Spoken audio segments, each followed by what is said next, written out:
Buenas tardes a todos. Una semana más estamos con el podcast de Editorial Colima, una editorial que publica contenidos con valores.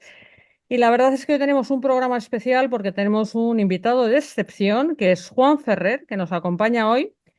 Y Juan viene en calidad de protagonista. Ahora os explico qué es esto de ser protagonista, porque realmente uno de los propósitos más importantes que tenemos como editorial, que nos mueve, es dar visibilidad a profesionales y sobre todo a personas con grandes cualidades, como las tiene Juan, principalmente autores, pero en este caso vamos a hablar de un protagonista que ha sido parte de un libro magnífico que publicamos hace poco tiempo, titulado Protagonistas del Management, escrito por María Victoria de Rojas, que, bueno, ahora os va a contar un poquito más Rocío, relata la semblanza y sobre todo el pensamiento de management, pues de un grupo muy cualificado de gente maravillosa, entre los que se encuentra Juan, y por eso nos apetecía mucho tener ocasión de ampliar un poquito la conversación y además para que le veáis, los que no lo conozcáis, aunque estoy segura de que muchísima más gente ya seguís y habéis disfrutado de, bueno, de los cursos y de los libros que tiene varios de Juan. Pero bueno, de todo ello vamos a hablar con tranquilidad en esta conversación que vamos a tener ahora nosotros. Pero antes, como siempre, voy a dar paso a la directora de comunicación de Editorial Colima, a Rocío Aguilar, que nos presente adecuadamente a nuestro invitado de hoy y que nos hable también un poquito de este libro. Adelante, Rocío. Pues muchas gracias, Marta. Vamos a hacer, como bien dices, una breve semblanza. Tiene que ser breve porque Juan tiene una trayectoria ingente. Así que bueno, voy a empezar, por así decirlo, con sus propias palabras, porque Juan resume su propio desempeño profesional con estas palabras: ayudar a mejorar las organizaciones haciendo evolucionar la cultura y las metodologías de trabajo para activar la inteligencia y el liderazgo colectivo. ¿Y esto cómo se hace? Bueno, pues Juan desarrolla su actividad tanto en España como en Latinoamérica, trabaja como consultor, conferenciante en la gestión del cambio, activa el liderazgo personal y el colectivo en las organizaciones. Juan, por un lado, se ha formado en instituciones tan prestigiosas como la Harvard Kennedy School y el MIT, el Instituto Tecnológico de Massachusetts, y por otro lado también ha trabajado en grandes empresas multinacionales como son el Banco de Santander, Telefónica, Hewlett Packard, Enagas, IKEA, FIBA Europe o incluso en México, en el Instituto Tecnológico de Monterrey.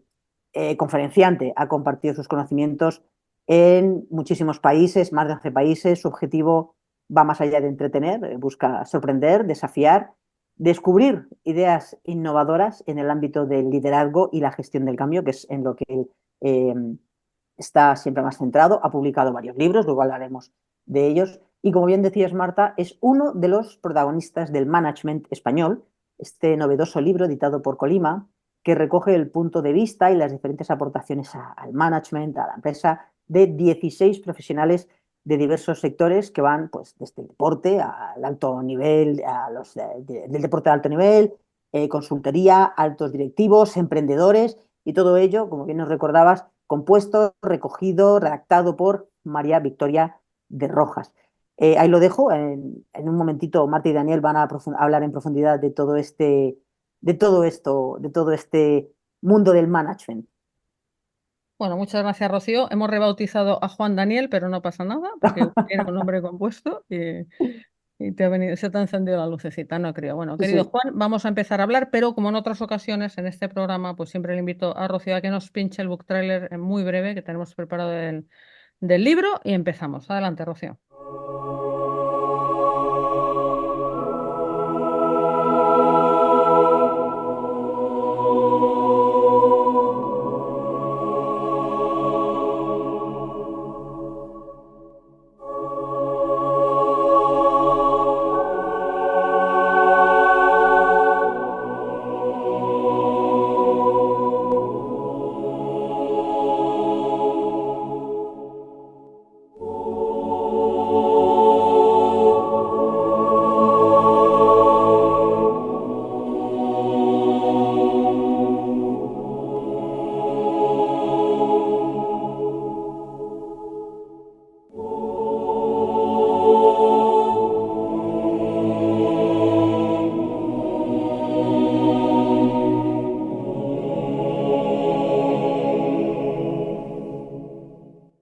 Bueno, querido Juan, me hace mucha ilusión tenerte un ratito aquí, vamos a decir, para mí, para poder hablar con un poco de tranquilidad en este mundo tan frenético en el que estamos inmersos. ¿Cómo estás?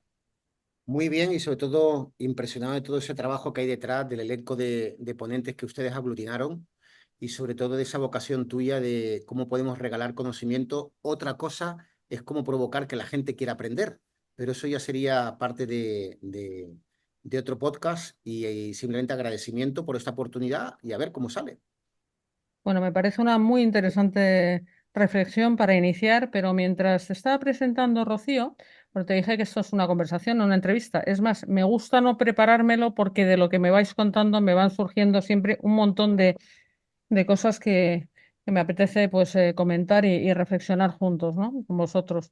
Estaba pensando en una de tus especialidades, esto de la gestión del cambio, en un entorno de un cambio frenético, tremendo en todos los niveles de cambios de paradigma, estratégicos, tácticos, tecnológicos. El cambio es inevitable, el cambio nos arrastra, es como una ola que nos arrastra. Alguien que ayuda a hacer procesos de cambio tiene que ir por delante de la ola. Te veía como un surfero que tenías que adelantarte la ola. ¿Cómo se hace esto, Juan? A ver, ¿Cómo miras al futuro para poder proponer cosas sensatas? Que estoy segura que propones muchas. a veces más que ir por delante de la ola es estar en un helicóptero viendo la ola y ayudar a cada uno a surfear su propia ola. Porque a lo largo de estos años a veces he cometido el error de querer ayudar o impulsar el cambio y la organización no estaba preparada, porque para gestionar el cambio hay que mirar tres dimensiones: el liderazgo, la cultura y el ecosistema. A veces el ecosistema, y pongo el ejemplo de las empresas tecnológicas, es salvajemente cambiante, con lo cual no hay que generar una palanca de cambio. El cambio está, tu supervivencia se basa en sobrevivir en ese sistema. Otras veces un líder visionario que quiere adelantarse y pide una ayuda. Y luego está la cultura. La cultura, ese ADN en la forma de pensar y de trabajar, que te encuentras con mucha resistencia a base de creencias que hay que desactivar. Por lo tanto, mi trabajo más que ir por delante, creo que eso lo hacen otros profesionales que nos marcan luz, es estar arriba para ayudarles a cómo surfear toda esa ola que llega del cambio.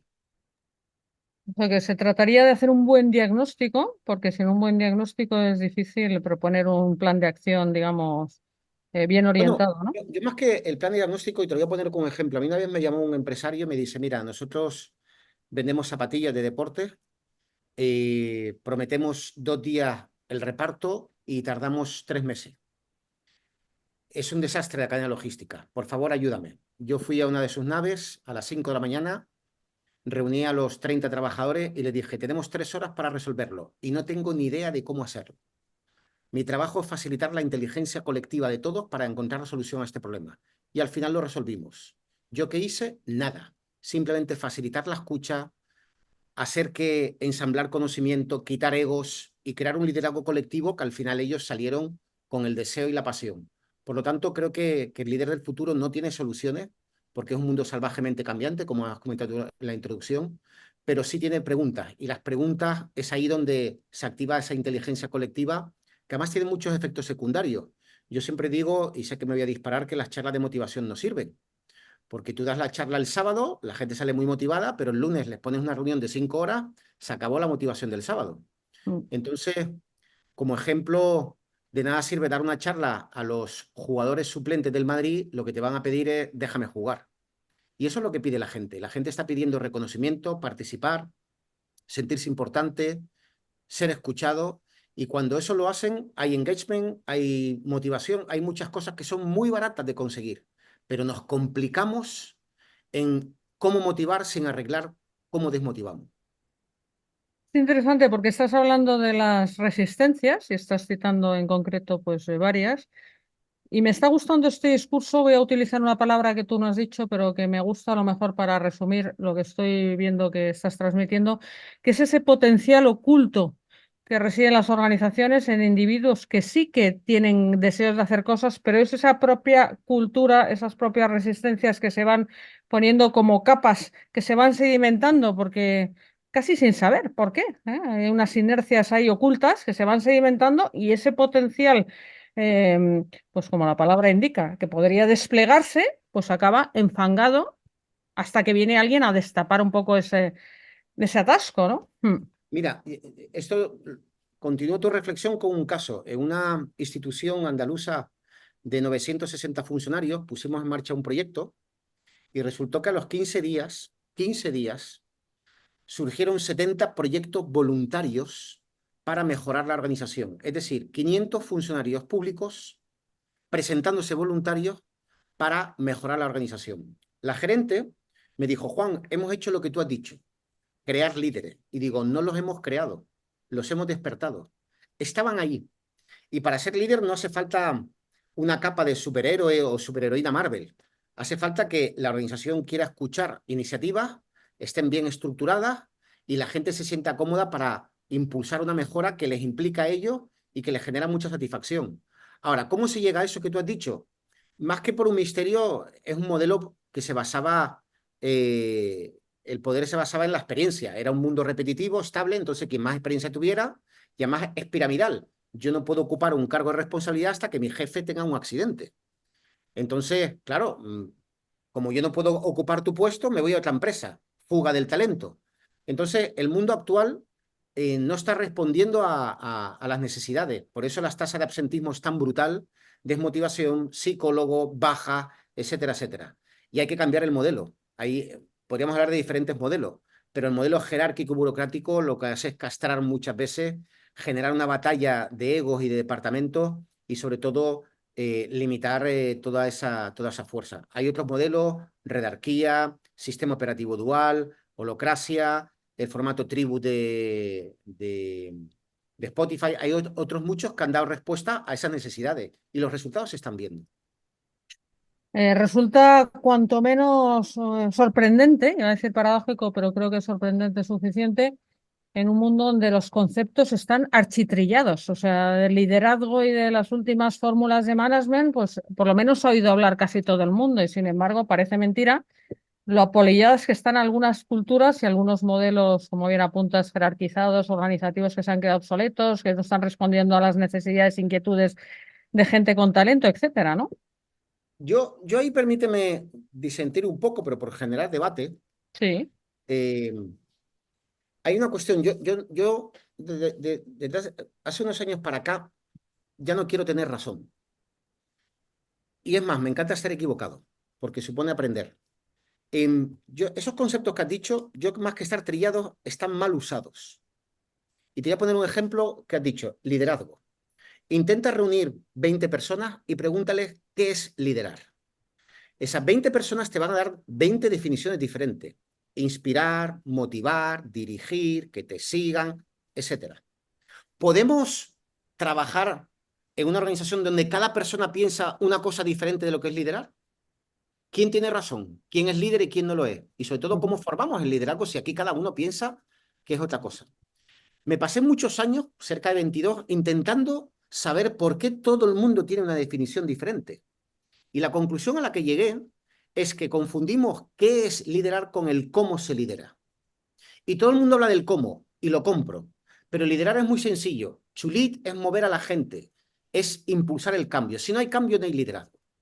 Y conocemos empresas, podríamos decir nombres, pero nos lo ahorramos, están bien gestionadas, pero van a desaparecer. Porque van a venir cambios que no van a saber afrontar. Empresas familiares totalmente embarradas en una guerra interna, multinacionales con una burocracia que podemos coger muchos ejemplos. Es decir, estamos sabiendo liderar, estamos sabiendo impulsar el cambio porque las universidades nos enseñaron a trabajar. Hay una enorme carencia en gestionar personas. Ninguna universidad, ahora ya sí, antes gestionaba personas. Te enseñaban estadística, ingeniería, matemática, economía, pero nadie nos dio una clase de inteligencia emocional, de cómo dar feedback, de cómo motivar, etcétera, etcétera. Pero es que ahora viene la tercera asignatura, cómo gestiono el cambio de manera continua.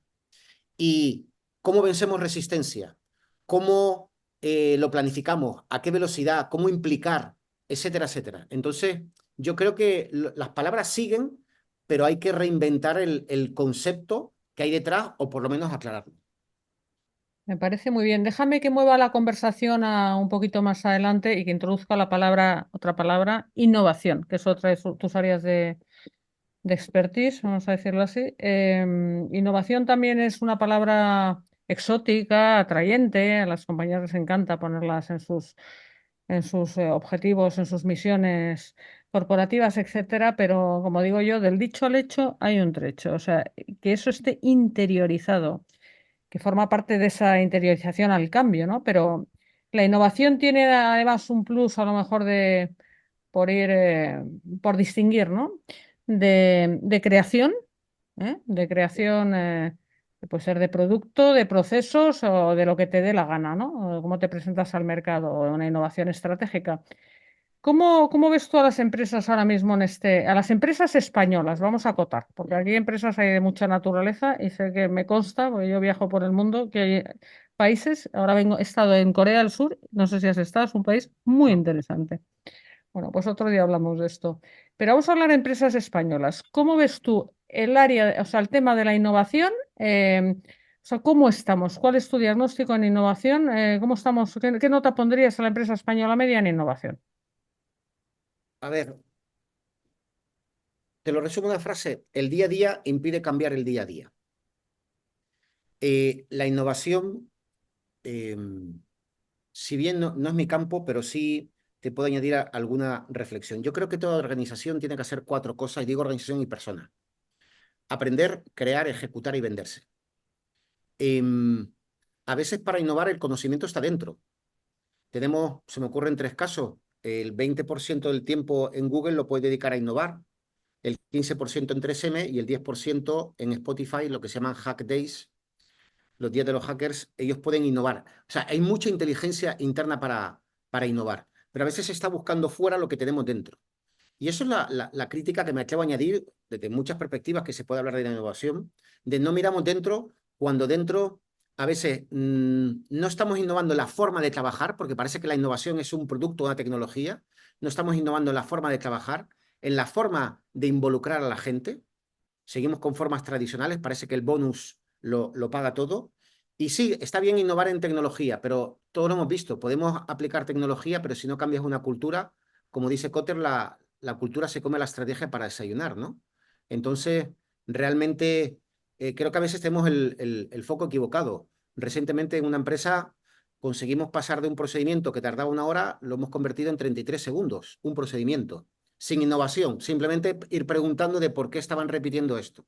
Entonces, ¿queremos innovación tecnológica o queremos innovar hacia adentro a nivel humano, a nivel de modelos de trabajo, a nivel de arquitectura, a nivel de otras muchas cosas? Por eso no restringiría el concepto de innovación solo en tecnología o en producto, sino también en la forma, y esa es la gran respuesta. Hace poco estaba leyendo a un experto en inteligencia artificial y decía, si el gran reto no es la inteligencia artificial, el gran reto es cómo consigo seguir motivando a mi gente, con inteligencia o sin inteligencia. Es que lo estamos perdiendo. La juventud viene con otros valores, la gente está totalmente alienada, hay toda una convulsión en este momento que hay una frase muy interesante que dice, lo bueno del tema es lo mal que se está poniendo. Y ahí surgen las grandes revoluciones. Llego a empresas, el otro día daba una charla a un banco y me decían, qué innovador todo lo que has contado. Y yo les miraba y dije, pero si esto lo conté hace 10 años. Lo que ocurre es que no era el momento para hacerlo, a menos que alguien estuviera escuchando. Por eso, innovación sin duda, pero ¿qué tipo de innovación? ¿Solo tecnológica o también humana, también ética, también operativa, etcétera, etcétera?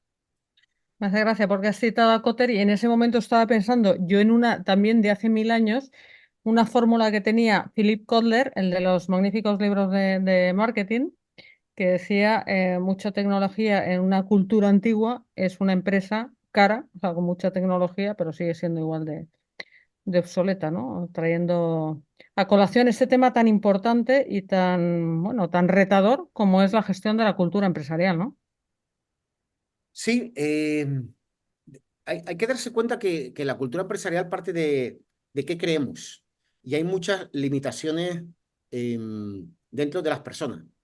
Una de las creencias más habituales que encuentro ahora por abrir otra brecha es hay que salir de la zona de confort. Y yo me pregunté que por qué hay que salir de la zona de confort con lo difícil que es encontrarla y lo a gusto que se está, ¿no? Yo he visto el título de tu libro. Por eso digo que lo que hay que salir de la zona de conformismo y no siempre. Porque puede ser que mi confort sea evolucionar, aprender, crecer y mejorar. Yo esto lo Bien. descubrí un día estaba frente al mar, estaba estudiando, investigando, como te sucede a ti, disfrutando de aprender, y digo, esta es mi zona de confort y que nadie me saque, porque es una zona de confort que genera valor, que aprende, que te conoce y que te hace evolucionar. Entonces, disfrutemos de esa zona de confort. Ahora, el conformismo sí se paga un precio. Y eso es lo que muchas veces sucede y esa es la creencia que creo que conviene cambiar.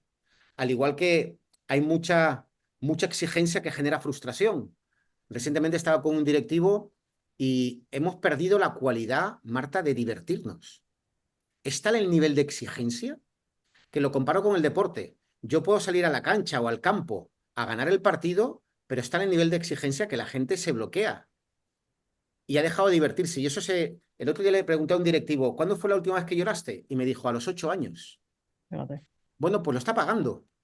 Y le pregunté a otro, ¿cuál es tu mayor miedo? Y me dijo, miedo a decepcionar a mi padre. Digo, tienes 56 años y todavía tienes miedo a decepcionar a tu padre. Madre mía. Claro, porque el amor se basaba en no decepcionar. Y eso lo traslada a su estilo de dirección, ¿no? Entonces, ahí es donde hay que trabajar para liberar todo ese talento que antes comentábamos. Muy interesante. Me he quedado antes con algo, has introducido en la conversación el tema de las nuevas generaciones, que son un gran disruptor, yo así lo percibo, porque cuando nosotros éramos jóvenes, que somos más o menos de la misma quinta, esto no pasaba. Los que tenían más años sabían más. Y ahora entra toda esta nueva oleada de gente con unos conocimientos, sin duda, algunos tecnológicos y otras cosas que están en el aire, bueno, que en sí mismos pueden suponer una corriente de aire fresco en las organizaciones, pero no sé hasta qué punto se está aprovechando, se está malgastando. Tú has dicho que no se están entendiendo o bueno, o que no hay una componente también de que tienen otros valores, otra cultura en sí mismos, generacional. ¿Cómo integramos todas estas piezas? A ver, después de escuchar a jóvenes y verlos, veo lo siguiente, el talento hoy en día entrevista a las empresas. La gente buena entrevista a las empresas, pero las empresas entrevistan la actitud del talento.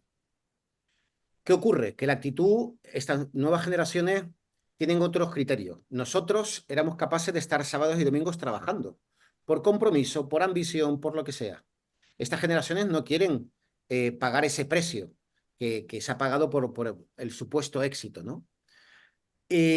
Juntando todo esto, he llegado a una conclusión que puede ser cambiante, donde nosotros tenemos que aprender a poner límites a nuestro trabajo para disfrutar, cuidar una familia que muchas veces ha sido descuidada por no tener tiempo, por llegar con presión a casa y dar malas contestaciones, o no estar atento a la educación de los hijos, etcétera, etcétera. Pero también creo que los jóvenes están en la pretemporada de sus vidas y solo van a poder mantener su nivel de vida si se sacrifica. Es decir, al principio un deportista hace una pretemporada y le echa horas. Si ustedes quieren mantener su tipo de vida donde quieren vivir, lo que quieren consumir, ya no lo podrá pagar papá o mamá. Tendrán que acceder a cotas de ingresos importantes y ahí se accede con sacrificio. La cuestión es que alineen ese sacrificio con un propósito que le llene. Y ahí es donde están bastante perdidos. Y sobre todo, no tienen memoria ni del fracaso ni del éxito.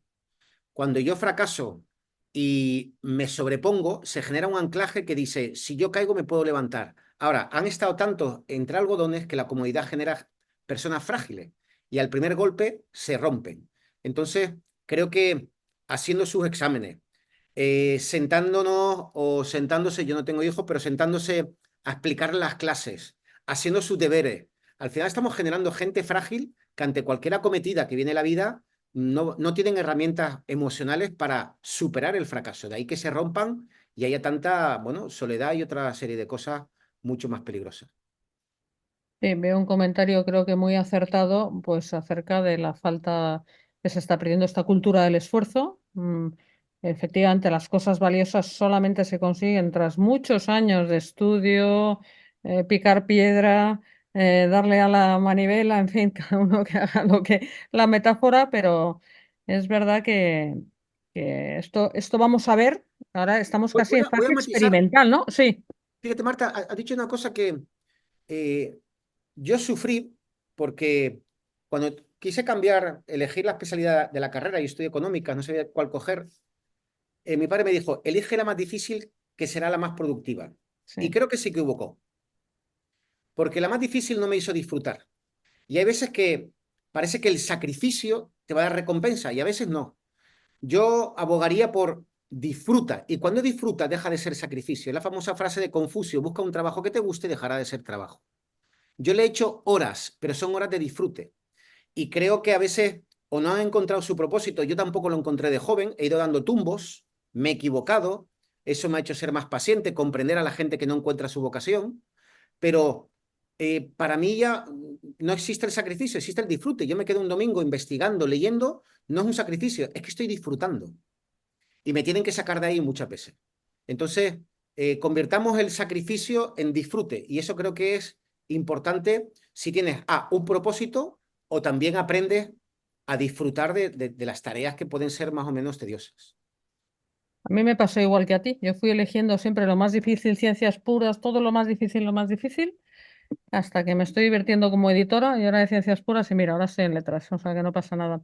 Fíjate que yo me traje, que yo también estuve por Harvard y me traje el libro de un magnífico profesor allí, Tony Wagner, que bueno, lo traje hace 10 años, pero sigue de plena vigencia porque este también, como buen profesor de Harvard, se adelantó a su tiempo. Se llama Creando Innovadores. No sé si conoces este libro. ¿Lo conoces? Este lo que se hace es un estudio de 10 o 12 personas jóvenes que han triunfado en profesiones que no son ni la medicina ni la abogacía en Estados Unidos, que es como el mayor estatus social, ¿no? Y se hace un estudio hacia atrás de qué decisiones se tomaron en su vida educativa por parte de profesores y por parte de sus padres, etcétera, todos los educadores, para que ellos pudieran al final realizarse y triunfar en cosas peregrinas de toda condición. Y luego, claro, como es un libro muy bueno, luego hace un patrón ¿sabes? Establece unas conclusiones cuasi científicas de qué es lo que se puede hacer al respecto. Es una gran reflexión acerca de la innovación y qué nos mueve, ¿no? Y sin duda, esto que estás diciendo, el disfrute, fluir, en fin, todas estas palabras que hay hoy en boga, por algo será, tiene mucho que ver, ¿no? Con este éxito, ¿no? Bien, yo ahí, mira, hubo una época que yo fui un exitoso fracasado. Es decir, tenía éxito, pero personalmente me sentía fracasado porque no disfrutaba. Y vino a mi mente una frase para mí demoledora y que me ha acompañado desde siempre, ¿no? Lo duro en la vida no es que te vaya mal, sino que te vaya bien en lo que no te gusta. Hay mucha gente que le va muy bien y no les gusta lo que hacen. Tienen prestigio, reconocimiento y dinero. Y le da miedo bajarse de ese tren para seguir su vocación. ¿Qué habría sido bonito? Pues que en edades tempranas la hubieran descubierto y hubieran sido fieles. Y por otro lado, a veces se piensa que bajarse ese tren hay que hacerlo de manera inmediata. Hay una transición también. Y a veces se paga un precio. Pero me encuentro con, tú bien lo has dicho, abogados, médicos exitosos y no son felices, no les gusta su trabajo. Pero ahí está su zona de conformismo infeliz, les impide hacer lo que realmente les gusta. Pero eso ya es una decisión personal que ellos tienen que valorar. ¿Qué diría yo ahí? Pues al final suelo hacer, y ahora me voy a poner muy profundo, pero a veces con algunos clientes les digo, imagina que te quedan 6 meses de vida y no puedes viajar, porque aquí todo el mundo se va a Hawái, más o menos. ¿A quién dirías te quiero? ¿A quién pedirías perdón? ¿A quién mandarías al carajo? Apartando de tu vida. ¿Qué empezarías a hacer y qué dejarías de hacer? Cuando uno lo rellena, la siguiente pregunta es ¿cuándo vas a empezar? Ese es el manual para lograr la felicidad. Y a lo mejor no hay que dejar un trabajo, pero sí verlo de otra manera diferente. Y te pongo un ejemplo. Yo antes subía a los escenarios, recuerdo uno en Bolivia, que podían ser 600 o 700 personas. Yo antes subía a impresionar. Y cuando tú quieres impresionar a la gente, te genera miedo, te genera tensión, te genera temor, te mete mucha presión. Y me di cuenta que de nada valían 27 horas de viaje para subir a un escenario con esas sensaciones, ¿no? Y cambió el propósito. Dije, yo no vengo a impresionar, vengo a ayudar. Y habrá gente que le caigo mal desde el primer momento, habrá gente que no esté de acuerdo, habrá gente que le guste y habrá gente que no le guste, pero mi intención es ayudar. Y eso libera. Y recuerdo que acabaron, fue la primera vez que acabaron todo el salón de pie y yo dije, qué raro, pero fue una energía de honestidad, sinceridad y sobre todo no querer tener razón, sino invitar a reflexionar. Y aquí me recuerdo mucho a Krishnamurti, donde empezaban muchas conversaciones a descubrir, vamos a quitar creencias fijas, porque son las gafas con las que vemos la vida. Entonces, pasa lo mismo en el management, ya que nos reúne el management, de lo vemos con ojos antiguos y por eso no conseguimos resolverlo. El problema no está en el problema, está en los ojos con que lo vemos. Bueno, me encanta, yo no, bueno, te estás elevando, pero yo estoy comodísima porque a mí como lo que me gustan son los valores y todos esos conceptos filosóficos, espirituales o llámalo X, me encanta que aparezcan en nuestra conversación improvisada. Y efectivamente, hablamos de management y como bien decía Rocío, fuisteis invitados 16, iba a decir muy selectos, a mí me metió Javier Fernández Aguado, buen amigo, por lo tanto, bueno, 15 más yo en este elenco, pero me encantó cómo salió el libro porque de esta selección, que evidentemente todos teníais unas trayectorias pues muy solventes, pero creo que todos nos sorprendimos al leernos unos a otros cómo había un hilo conductor transversal que tiene que ver precisamente con estas reflexiones acerca de la vida y con esta filosofía que cada uno va acumulando pues a base de estar mucho tiempo trabajando, haciendo cosas muy diversas en muy diversos, con muchísima gente, en muchos sectores, etcétera, ¿no? Mi reflexión, o lo voy a plantear como pregunta, Juan, como estamos con este paraguas del management, ¿cuál es para ti la quinta esencia del management? Al final de todo lo que estás destilando de tantas y tantas horas de reflexión, ¿qué es para ti digamos, lo más esencial que te gustaría dejar ahí como perla, digamos, de aprendizaje, ¿no? A ver, esto requiere 10 años de pensamiento. No importa, Eh, de que eh, lo que digas va a estar bien. a ver, yo creo que el management tiene que reunir estas tres dimensiones que comenté antes. Hay que producir resultados, si no, no hay supervivencia. Hay que hacerlo con las personas, ahí me refiero con su mente y con su corazón, y hay que estar enamorados de la evolución, porque todo va a ser cambio. A mí no me gusta hablar de la palabra cambio, aunque toque, porque es lo que mayor se entiende, sino de la palabra evolución. Por lo tanto, diría resultados, mente y corazón de las personas y enamorarse de la evolución, porque es lo que te Fíjate permite... que, sí, perdona, termino. No, no, dime tú, era más interesante lo tuyo. No, no, era más interesante, no, es que te lo he hecho como una pregunta casi de examen, que no me extraña que te hayas removido en la silla. Y no quería eso, porque tú me estabas dando una respuesta, pero claro, y tú no puedes leerme el pensamiento, porque yo cuando te estaba escuchando estaba diciendo, es que Juan ha llegado a mi conclusión, yo estaba pensando en mi, que es para mí la quinta esencia del management, para mí, ¿Cuál es? pero es que tú me has dado la respuesta, pues para mí es lo que decía el oráculo de Delfos en Grecia, conócete a ti mismo. Todo empieza por uno mismo. Cuando tú me dices, mira, yo no, o sea, yo me di cuenta el cambio, o sea, cuál es el cambio de chip que en vez de intentar ahí sorprender, arrebatar al público, etcétera, es pues un comportamiento, una presencia mucho más auténtica de servicio. Cuando tú empiezas a conectar contigo mismo, a hacer el trabajo sobre ti, parece mentira, pero el liderazgo, todo el resto de las piezas del puzzle del management se colocan por sí solas. Pero claro, esto es fácil de hacer y es toda una vida de trabajo sobre uno mismo, ¿no? Que además nunca se termina. Sí, lo que ocurre que te escucho y dándole valor a todo eso, la gran pregunta que nos tenemos que hacer es ¿a qué nivel de conciencia estás tú de ti mismo? Porque todos somos ignorantes de nuestra ignorancia y en ocasiones aprendemos en la interacción.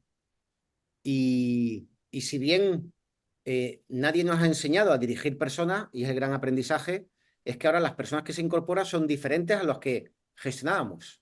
Con lo cual, por eso hablo que antes de liderar a otros, uno tiene que ser líder de sí mismo. A nivel de emocional, encontrando su propia automotivación y gestionando sus emociones, pero también con la humildad y la vocación de servicio de sacar lo mejor de la gente. Es decir, yo, si soy el jefe del departamento, la pregunta no solo es cuánto hemos facturado, sino cuánto está creciendo mi gente, porque ese es el legado que vas a hacer. Y si es gente que juega mejor que yo, pues cambia tu rol de goleador a entrenador, porque hay una película muy interesante sobre tres mujeres de color en la NASA. eh, Sí, he visto.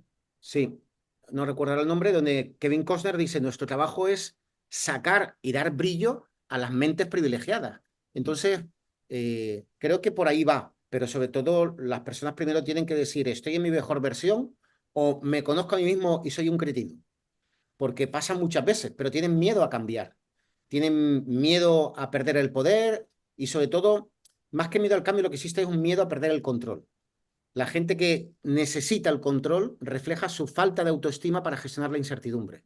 Entonces están queriendo controlar todo y ahí, bueno, contaminan una organización si eres el CEO. Esto no voy a tirar de este hilo porque da para 3 podcasts más. Lo voy a dejar aquí. Porque quiero que me cuentes. Quiero que me cuentes. Hay una cosa que admiro de ti. Tú y yo llevamos encontrándonos desde el Heroes Club muchos años y yo sigo con mucho interés tu, en fin, exitosísima y merecidísima carrera profesional. Pero ahora voy a la parte de creador de contenidos, porque como no podía ser menos, aunque tú digas que no, sí que hay que ir por delante y tú creas contenidos tuyos de ese puré que vas haciendo de muchas horas de estudio y horas de experiencia práctica con tanta gente. Y has tenido también, has hecho el esfuerzo de documentarlo en forma de libros, que es encapsular ese conocimiento. La gente no se da cuenta de lo que supone. Uno escribe un libro no para ganar dinero, ¿a que no, Juan? Sino No. porque cree que de verdad eso merece ser compartido. Esa es la visión que tengo yo con lo que estoy haciendo. Y entonces, gente como tú que tiene esa creación de contenidos y que se molesta en ponerlo, en redactarlo con todo lo que supone escribir un libro que esté a la altura de las expectativas que uno cree que genera, etcétera, pues es un esfuerzo para mí, desde luego, de generosidad para empezar y muchas más cosas por detrás. Cuéntame de tus libros últimos, así en primera persona, más allá de lo que yo he podido ver. Eh, o sea, ¿qué puede obtener la gente, más allá de tus servicios de consultoría? Porque es otra virtud, que el libro está en la mesilla y cómodamente, cuando te da la gana, lees el pensamiento de Juan. A ver, yo me quedo con, antes tú decías el elenco de los 16 protagonistas. Yo creo que al Sí. final la gente va generando sus propias tribus y has conseguido aglutinar a una tribu conociendo la mayoría y sobre todo los encuentros que hemos tenido de una calidad humana maravillosa y sobre todo de una vocación, que esa es el regalo que todos quieren dar y de ahí la generosidad en escribir. A ver, para mí leer es tener una conversación con un libro donde yo estoy callado, porque si algo tenemos el ser humano es que no sabemos escuchar, estamos siempre interrumpiendo, no tenemos curiosidad por lo que dice el otro, estamos deseando que se calle para nosotros darle nuestra opinión, pero cuando lees un libro uno está callado y entonces se va empapando del pensamiento de otro. Eh, yo he ido evolucionando a la hora de escribir y sobre todo el último, eh, lo hice como un ejercicio, fíjate, Marta, de libertad, porque durante mucho tiempo estaba como contenido por ser demasiado innovador y como tú decías, a lo mejor iba por delante de la ola y eso era mal recibido y a veces no era rentable porque no estaban preparados. Pero llega un COVID y resulta que el COVID te pasa por delante y ya lo que antes no era bueno, ahora sí lo es, ¿no? Y repitiendo la frase que te comentaba antes de Simon Sinek, eh, no busques a quien te quiera comprar, sino busca a quien cree en lo que tú crees. El último fue, voy a decir lo que realmente pienso. Y a quien le guste, bien. Y a quien no le guste, también. Y no pasa nada. Por eso los capítulos eran, no salgas de tu zona de confort, no hay que buscar empleados felices, Darwin está obsoleto, no existe resistencia al cambio, todos tienen que ser líderes, y lo argumento. Pero era como decir, dejémonos de estar repitiendo lo mismo sin haber profundizado, porque en cuanto hago 2 o 3 preguntas, quien defiende un argumento se tambalea. Hay una frase que a mí me gusta mucho, el tonto intenta convencerte con tus argumentos, el listo utiliza los tuyos. O sea, la pregunta es el mejor arma para desmantelar creencias. Una vez es estúpida o a veces el estúpido es uno que con las preguntas descubre que uno es estúpido porque pensaba de otra manera. Entonces, en los últimos libros he querido cambiar el paradigma y decir, a ver, líder, la organización no está a tu servicio, tú estás al servicio de la organización. Segundo, todos pueden ser líderes en su puesto de trabajo. Y, y sobre todo, eh, creer en el liderazgo colectivo. Solo podemos acometer todo esto si todo el mundo, desde cada departamento y desde su generosidad, puede convertirse en líder y luego alinearlo para poder enfrentarlo. Entonces, ahora que me has preguntado por los libros, pues ese es el último. Ahora estoy intentando convertir en película una novela que escribí, Soñé que estaba despierto, Bueno, de un ejecutivo que va por la vida corriendo, tiene que estar en un hospital 2 años y le toca un compañero que lleva 20 años en coma. Pero cuando se duerme el protagonista, el que está en coma se despierta en el sueño. Y entonces empiezan a viajar al futuro y al pasado. Y ahí se convierte en su maestro en los sueños. Está deseando dormirse porque ahí se despierta. Y en el fondo es la historia de un ejecutivo que tiene que despertar a otra forma de ver la vida, de vivir su vida y de cómo servir. Estamos en los inicios de la película y ya veremos a ver Qué cómo bueno, qué termina bueno. esto. Qué divertido. ¿Y Sí, algún porque libro más tienes por ahí? Tienes 5 libros. Cuéntame alguno más. la gestión del cambio fue fruto de un intento de asesinato en mi persona. Yo era presidente de una federación e intentaron asesinarme. Me puse a Pero investigar no metafóricamente, literalmente. metafóricamente, Ah, metafóricamente. ah. Entonces leí sobre cómo asesinar al líder, descubrí 5 formas en la bibliografía y yo descubrí personalmente 3 formas más. Entonces vi que no existía un manual para sobrevivir al asesinato del liderazgo, ¿no? Y recuerdo un cliente me llamó de Barcelona, dice, señor Ferrer, digo, sí, Ferrer, pero quite el señor. Lo dejamos en Juan. Me están intentando asesinar como usted cuenta en la página 83 del libro. Qué bueno. Yo dije, no me acuerdo exactamente qué página era. Digo, ¿cómo te están intentando asesinar? Dice, como usted dice, me han ascendido. Buenísimo. Y digo, a ver, cuéntame. Dice, sí, yo estaba en servicios centrales, parece ser que tocando las narices, pero me han ascendido a una empresa de la periferia, que debe estar por Alaska. Con lo cual, es un ascenso, pero me han matado. Con lo cual tengo que irme de la compañía. Como eso hay muchas formas de asesinar el liderazgo. Y ese libro fue un manual de qué pasos tengo que seguir antes de hacer el cambio. Porque yo no creo que haya que vencer resistencia. Lo que hay que hacer es desactivarla antes de empezar. Esto es como asfaltar la carretera. Si yo no la asfalto, la suspensión va a romper el coche. Ahora, si yo la asfalto, preparo a la gente, se lo explico, le formo, le dejo participar, posiblemente estén dispuestos a hacer sacrificio. Ahora, si yo le impongo, el sabotaje subterráneo es muy sutil, muy duro y hace fracasar proyectos. Entonces, en ese libro quise explicar los pasos, la psicología, la propia temperatura del líder, porque la temperatura del cambio tiene una temperatura, esto lo explicaba un profesor de Harvard, donde el cambio se enfría, pero a partir de una determinada línea explota el cambio y es peligroso. Entonces hay una zona de desequilibrio productiva, se llama así, zona de desequilibrio productiva, donde tú tienes que manejar la temperatura para que se produzca el cambio. Y toda un poco la estrategia, la forma y la autogestión del líder para sobrevivir a ese. Ese fue otro título que hoy todavía sigue en boga y mucha gente me sigue escribiendo como por fin encontré el manual para sobrevivir al cambio. Muy bien. Y bueno, ya cuéntamelos todos, porque sabes que nosotros somos librería. Todos estos libros los tenemos en Librería Colima. Sí, y luego también la novela esta que te comenté, otro Descubriendo con mi coach, son 8 vidas, donde incluso cuento algún cliente que me llamó que quería suicidarse y le colgué el teléfono. Entonces me llamó y me dice, ¿por qué me cuelgas? Digo, porque a mí no me vas a hacer sentir culpable de tu decisión. Si quieres, antes de hacerlo, me dejas hacerte 2 preguntas. Dice, venga, házmela antes de hacerlo. Y le dije, ¿qué va a pasar con tus hijos y cuántas veces has pasado por esto? Si quieres, hablamos. Y bueno, ahí ya se derrumbó y contó, ¿no?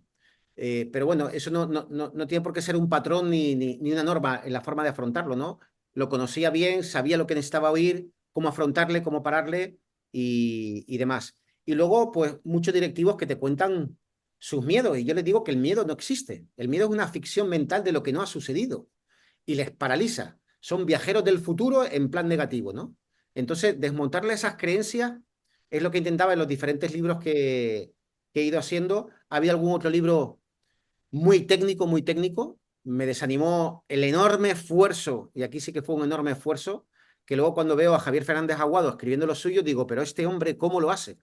Impresionante. Vamos a sacar un librazo que estarás al tanto, pero ya te invitaré a la presentación. Y bueno, son regalos que uno quiere hacer porque, como tú dices, no son para enriquecerse, sino pues para volcar el conocimiento y a veces invitar a la gente a hacer pensar, que es lo único que podemos hacer. Fenomenal. Oye, pues para ir terminando, porque tenemos una buena sección de librería a cargo de Rocío, me gusta cómo has expuesto este grupo que ha surgido en el libro, que nosotros teníamos el afán de prolongarlo, esta tribu que has llamado, me ha gustado esa palabra, es muy simpática, la palabra tribu. hay una afinidad espontánea que nos ha unido, los astros han alineado para que estemos juntos.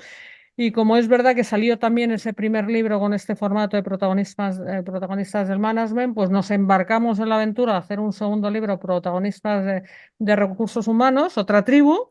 Y ahora está María Victoria, lo digo en primicia, trabajando, que si Dios quiere, en otoño verá la luz el nuevo libro de protagonistas del coaching, que es otra tribu de gente muy interesante y también, bueno, creo que hay una selección ahí de gente de primer nivel.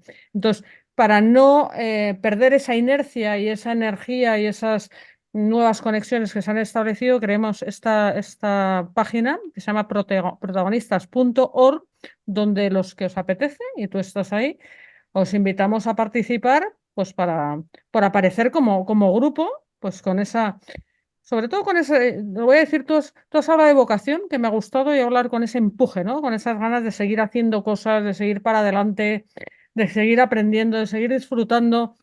A mí es lo que, a mí esa es la gente que me gusta, Juan.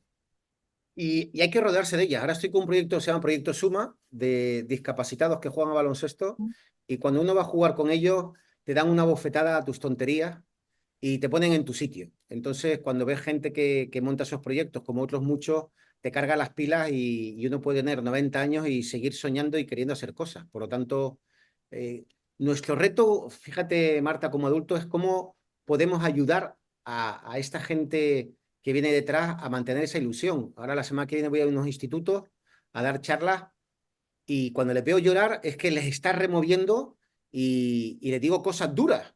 Incluso he entrado a alguna cárcel y algún preso se me ha enfrentado y le dije, perdona, pero tus decisiones te trajeron aquí y tienes tiempo de recomponerlo, ¿no? Entonces hay que ayudar a la gente, lo necesitan y termino con una frase que a mí me ha cambiado recientemente, lo que das, te lo das. Pues ahí Y queda eso, y veo que te atreves con todo, vamos, te veo en plena forma, no, lo siguiente, Juan, qué gusto. nada, hambre de dar y sin perderse uno mismo y disfrutar del camino. Esa es la clave, creo. Bueno, pues es un placer, de verdad, ¿eh? Para mí es un regalo haber podido compartir estas reflexiones contigo y Igualmente, haberte conocido un poquito mejor. Vamos avanzando. Y bueno, voy a dar paso a Rocío a ver qué sugerencias de lectura nos trae. Además de, como le hemos dado oportunidad a Juan de explayarse, a ver, Rocío, ¿qué nos traes? Pues yo creo que una ya me la habéis pisado, porque obviamente era precisamente el último de los libros que ha publicado Juan, que se titula No salgas de tu zona de confort, que en este libro Juan analiza, responde, rebate incluso esas preguntas que dice, pero ¿por qué? Como bien decía él, hay que salir de esa zona de confort. Entonces, como bien nos explicaba antes, ¿es lo mismo confort que conformismo? O sea, entonces ¿qué sucede si nuestro confort es aprender, evolucionar, crecer? Entonces, es diferente, ¿no? El objetivo de las empresas es, a nivel humano, como bien él dice, tener empleados felices, o la supervivencia todavía depende de la adaptación. Todas estas preguntas y otras muchas más son analizadas, como bien les digo, retadas, cuestionadas por Juan, que lo que busca en este libro es hacer pensar y descubrir, porque estamos acostumbrados a asumir pensamientos, filosofías, expresiones de una manera automática, precisamente sin eso, sin cuestionar, sin rebatir las contradicciones que tiene con el mundo real. Así que el objetivo de este libro es mirar con diferentes perspectivas aquellas ideas y conceptos que forman parte de nuestra vida, pero que tal vez ocultan un significado mayoritariamente asumido, que a veces pues, condiciona la visión, nuestros comportamientos y cómo afrontamos el mundo que está a nuestro alrededor. Y obviamente, pues va dirigido, aunque tiene un público pues, dentro de todo lo que está, de la gente a la que se dirige Juan, pero sobre todo es a toda esa persona, lo comenta en el libro, que quiere ser retada a pensar o incluso a encontrar respuestas a esas contradicciones personales o empresariales, organizacionales, ¿no? Este palabra, que deben a lo mejor pues, ser aclaradas. Y la segunda recomendación de hoy se titula Lidera a 7 palancas del liderazgo. El libro está escrito por Lourdes Cascón, que es otra de nuestras protagonistas del management, que también participa en el libro de protagonistas del management español. En este libro, Lourdes destaca que el liderazgo se basa en una relación con el movimiento entre el líder, las personas a las que inspira, el contexto en general. Lourdes usa la metáfora de las palancas, un instrumento que impulsa y transmite fuerza. Así nos presenta un libro que proporciona las pautas de aprendizaje para encontrarnos con nosotros mismos y así también poder relacionarnos de una forma exitosa con los demás. Una de las cosas que Lourdes destaca es que el jefe que influye, inspira, ilusiona, impulsa, cohesiona el equipo, lo dirige de manera eficaz hacia la consecución de sus objetivos, se convierte en el líder, porque, como se dice muchas veces, un directivo tiene potestad para mandar, pero el poder de liderar es otorgado por aquel al que dirige, al reconocerlo como tal. Así que bueno, estas son las recomendaciones de hoy, espero que os hayan gustado. Todos estos libros, también lo recordaba Marta hace un momentito, están disponibles en nuestra web, en www.libreriacolima.com, y si estáis en Madrid también nos podéis visitar en nuestra tienda física que está en la calle Covarrubias 28. Muchas gracias. Oye, ya empezamos a preparar la feria del libro, ya tenemos caseta, la 299. Estás invitadísimo a firmar tus libros, el que te apetezca, Juan, en nuestra caseta, como vamos como libreros, pues será un honor tenerte por allí, si te Si me encaja. permite Sí. añadir algo a Rocío, una de las críticas que recibí con la publicación del libro fue de un chico que dice, me he leído el libro, he encontrado 37 nuevas ideas, si la divido por el precio me sale a 0,93 euros. Vale la pena comprarlo. Fue la mejor Muy crítica, bien. no sé si estudió economía cuantitativa o Eso te iba a matemáticas. decir, ese se hace un retorno a la inversión en la compra de libros y de todo, pero para que luego digan que los libros son caros, fíjate. Ahí es curioso, una copa a 20 euros es barata y un libro a 20 euros es caro, sin comentarios. Exactamente. Pero bueno, aquí estamos nosotros para seguir aquí, ¿sabes? Contra viento y marea, aquí haciendo nuestro trabajo. Oye, que no lo aprovechan, pues peor para ellos, pero será Hay mucha por... gente que sí, hay mucha gente que sí. Efectivamente, mucho de sí y cada uno cuenta. Bueno, Juan, que nada, como te decía, es un placer. Enhorabuena por todos tus desvelos, todo tu trabajo, toda tu ilusión, toda tu energía. Y me encanta tenerte protagonista y espero que podamos coincidir en el camino muchísimas veces. Lo haremos y eso no lo dudo. Gracias a Rocío y a ti. Pues nada, querida Rocío, a todos los oyentes, hasta la semana que viene. Hasta luego.